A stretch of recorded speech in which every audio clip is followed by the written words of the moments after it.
Bonjour Ilana, bonjour à toutes et à tous, et Chodesh Tov Umevorach, en ce premier jour de Rosh Chodesh Tammuz, qui est en fait la fin du mois de Sivan.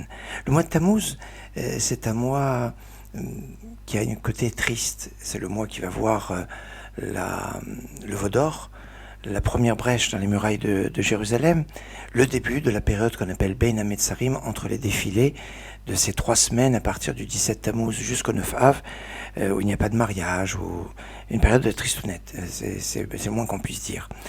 Ce qui est remarquable, c'est que ce qui peut être le ferment de cette tristesse peut se comprendre même d'après la Kabbale. Chaque mois de l'année correspond à une combinaison des lettres du nom de Dieu. Le nom de Dieu est composé de 4 lettres, Yud, plus loin He, plus loin Vav, plus loin He, puisqu'il y a 4 lettres, donc il y a 24 combinaisons, mais comme il y a 2 lettres qui sont équivalentes, He, Vav, He, donc 2 fois le He, donc en fait ça fait 12 combinaisons possibles. Ces 12 combinaisons correspondent en fait aux 12 mois de l'année. Et donc chaque mois correspond à une combinaison des lettres du nom de Dieu.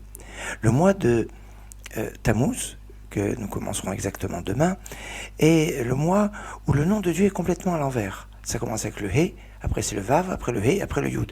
Ce qui montre le côté difficile de ce mois.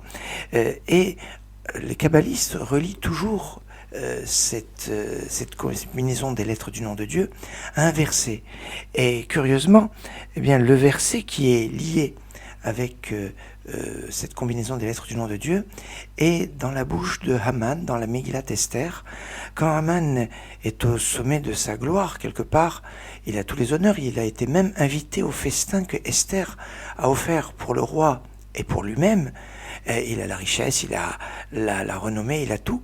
Mais quand il voit Mordechai, il est agacé, il est irrité, il tombe dans une certaine mélancolie et dans une dépression pratiquement.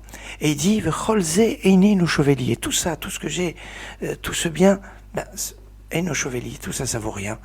Bechol et, à chaque instant où je vois Mordechai Yehudi. Voilà, ce Mordechai m'agace, il m'énerve, et tout ce que j'ai, je peux pas en profiter, parce que je suis énervé de cela.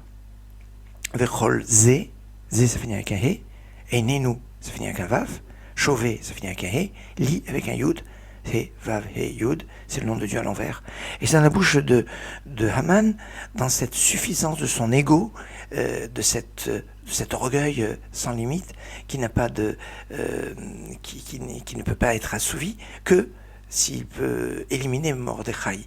Et donc, peut-être que l'un des aspects de la gravité du deuil de la période de ce mois de Tammuz, c'est la gravité de l'ego que l'homme peut avoir et qui fait qu'il ne supporte pas. Il ne supporte pas l'existence même d'une autre personne. Il y a ici quelque chose, une réflexion à mener sur l'ego, sur l'orgueil, sur le regard qu'on peut avoir sur les autres et la bienveillance que l'on doit avoir. Tout un programme.